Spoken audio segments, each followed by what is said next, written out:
Então, sejam bem-vindos aos vídeos dessa segunda semana de junho. A gente começa agora a falar do pensamento de Sigmund Freud. É um pensador... Freud não é propriamente um filósofo, ele é o pai da psicanálise, então ele está na área da psicologia.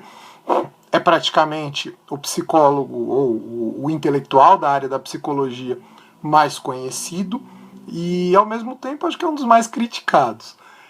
Eu particularmente acho que o Freud acerta em muita coisa, mas eu também não sou psicólogo, não sou da área da psicologia, então eu não sou a pessoa mais gabaritada para falar sobre o pensamento do Freud, no sentido assim, o quanto é relevante ou não. Eu nunca fiz um tratamento de um paciente em cima da teoria freudiana, nem de nenhuma outra, porque eu não sou psicólogo. Mas o Freud, para mim, tem uma análise bastante interessante do ser humano. E o pensamento dele vai se conectar muito também com a ideia de liberdade que a gente está discutindo. A gente discutiu bastante na semana passada com o pensamento do Sartre. Agora a gente vai trabalhar em cima do pensamento do Freud. O Freud tem bastante diferença do pensamento do Sartre, tanto que o Freud, na verdade o Freud é anterior ao Sartre.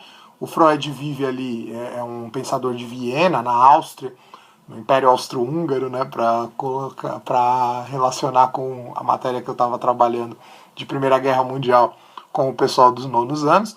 É um pensador do século XIX. Na verdade, ele vai viver século XIX e século XX. Ele morre no século XX, eu não sei exatamente o ano, mas é na metade do século XX, mais ou menos na metade. E é um pensador que vem muito trazer novidades sobre a natureza humana. Então, muito provavelmente, eu vou acabar fazendo uns 3 vídeos sobre o pensamento do Freud. Vai ser uma das poucas vezes que, para segundo ano, vou acabar fazendo mais de 2 vídeos. Eu acredito que eu não fecho, não tenho propriamente um roteiro aqui, mas conheço de cor a matéria, então não preciso propriamente disso. Eu vou fazer, mas eu acredito que vai dar uns 3 vídeos, porque tem bastante coisa para falar. E, bom, então vamos lá. O Freud, ele está no contexto do século XIX. Ele começa seus estudos, as suas pesquisas ali no contexto do século XIX. E por que eu estou frisando essa coisa do século XIX? Uma marca do século XIX é a questão de uma sociedade extremamente moralista. A gente vive o que a gente chama da moral vitoriana. Então é uma sociedade moralista, né? Então a gente estudou bastante essa questão do moralismo no primeiro bimestre. É um moralismo extremo, principalmente nas questões sexuais e principalmente em cima das mulheres. Há uma forte repressão sexual voltada contra as mulheres durante o século XIX. Né? Afinal, a sociedade é machista, a moral ela é muito forte, mas sempre o discurso moralista ele acaba caindo muito mais em cima da mulher do que do homem. Porque aquela coisa, para o homem sempre tem liberdades, sempre tem formas de se escapar da grande pressão que se tem no discurso moralista. Né? A prostituição, essa coisa toda. Para a mulher não, como a mulher ela está em casa, sempre a obrigação de ser bela, recatada e do lar, como há uns anos atrás a gente ouvia falar sobre essas características que uma mulher direita deveria ter. E, na verdade, assim, a gente ouvia falar, mas continua tendo essa ideia. No século XIX isso era pior. Então, as mulheres elas passavam por toda uma questão de repressão, né? Praticamente não existia liberdade nenhuma para as mulheres, ao mesmo tempo que, ou melhor, a mulher ela vivia uma situação como filha, que ela era submissa ao pai, uma vez que casava, muitas vezes com casamento arranjado, passava a ser submissa ao marido, e assim vivia a sua vida como um todo. Né? Esse cenário ali é importante para a gente perceber, porque o que vai acontecer? A gente vai ter muitos casos no século XIX de histeria. Então, o que é a histeria? A gente tem nessa coisa, você está histérico, você está histérica, né? Que a gente usa no nosso dia a dia, mas a histeria é uma doença, em que a pessoa ela sai de si, né? Ela perde o controle e começa a gritar, se debater e tal.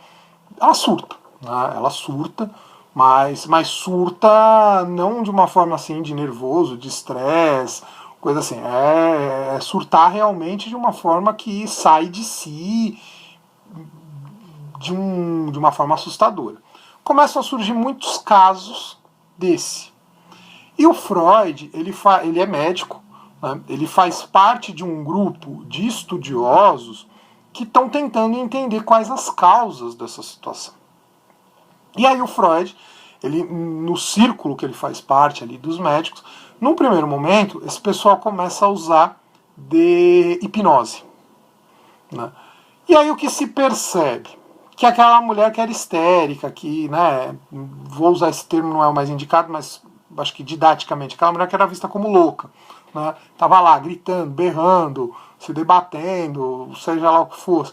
Uma vez que ela era hipnotizada, ela conversava normal, ela atendia aos requisitos, enfim. Eu falo mulher porque era o mais comum, óbvio que a gente tinha alguns homens também, mas a maioria dos casos eram mulheres. De acordo com o... Então, o que o Freud vai percebendo é que, assim, a coisa não é física. Porque se fosse física, né, se fosse uma lesão no cérebro, uma lesão no aparelho nervoso, né, na questão cognitiva, né, alguém que, por exemplo, nasce com uma deficiência no cérebro, você não vai conseguir resolver grande coisa a partir do momento que você hipnotiza.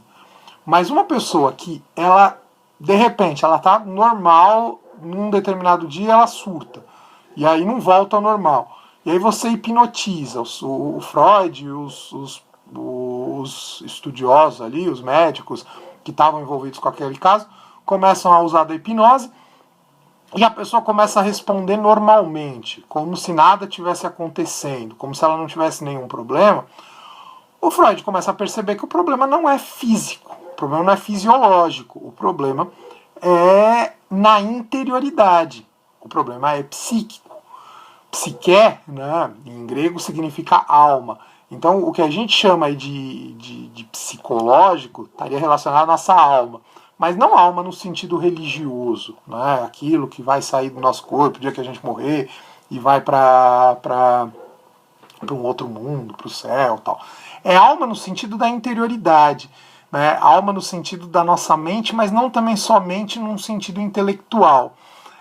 Interioridade aqui entendida no sentido de tudo que está relacionado ao nosso ser que não é físico. Os nossos sentimentos, os nossos pensamentos, as nossas emoções, tudo isso que forma o nosso ser, que é mais do que simplesmente a minha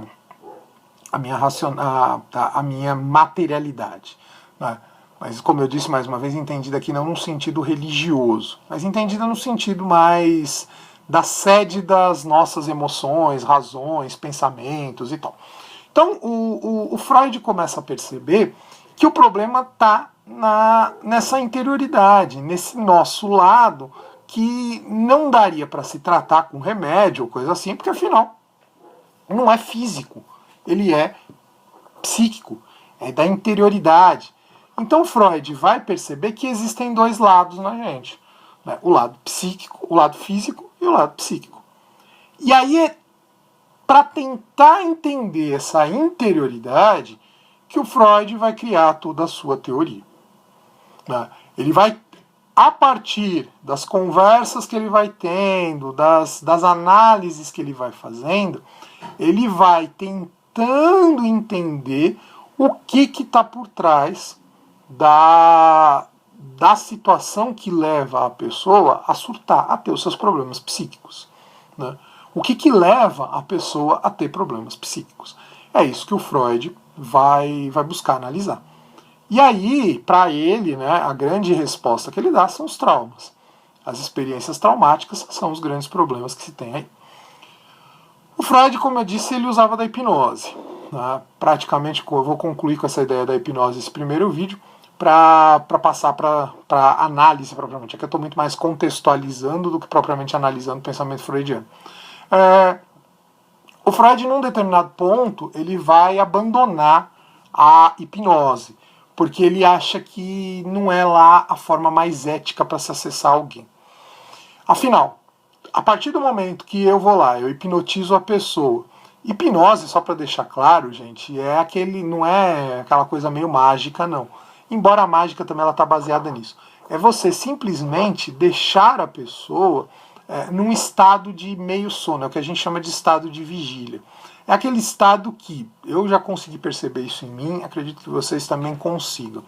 Quando você está pegando no sono, você ainda não está dormindo, mas você também não está acordado. Então você, tipo, você começa a perceber que você está sonhando, mas ao mesmo tempo você não tem lá plena clareza. É esse estado aí, entre o sono e o estar acordado, que é o chamado estado de vigília.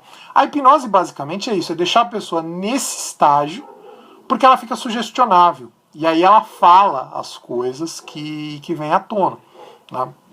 O sonho vai ter uma importância muito grande no pensamento freudiano, né? na análise freudiana.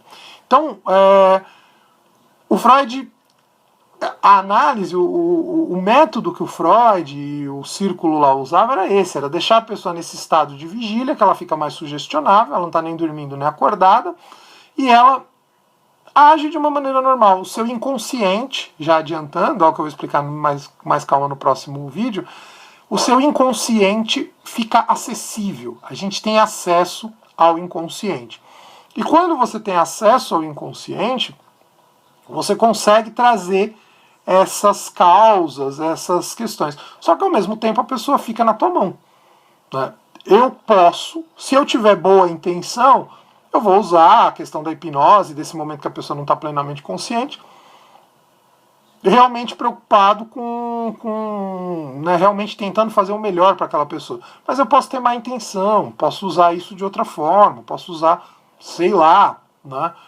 Aí imaginem as diversas possibilidades que eu tenho quando eu começo a controlar uma pessoa porque ela está inconsciente e ela não está sabendo direito o que ela está falando. Tudo aquilo está vindo à tona. Então, o Freud ele não vê isso com bons olhos. E aí ele começa a usar outros métodos. O principal deles é o método do diálogo, da conversa, o divã. Né? Você senta lá e começa a falar. E aí o grande trabalho do psicanalista é você tentar trazer à tona o que são esses traumas, que aí eu vou falar um pouco disso no próximo vídeo. Mas basicamente, então, o trabalho do Freud é buscar criar um método para analisar a interioridade. E aí, a partir do momento que você analisa essa interioridade, você tenta descobrir quais são os motivos que levam uma pessoa a ter determinados comportamentos, a ter determinados surtos, a ter determinados problemas. Então, vou terminando esse primeiro vídeo aqui. A gente passa para o próximo falando mais especificamente do como funciona toda essa estrutura do Freud. Ok?